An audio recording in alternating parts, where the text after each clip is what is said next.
This is not how she sleeps. She's snoring. And she put the line to her eyes. Yeah.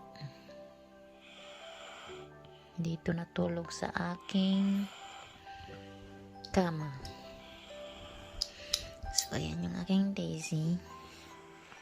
Nasa kako pagatubo na ning duha. At naman ko'y room. Ayan sila.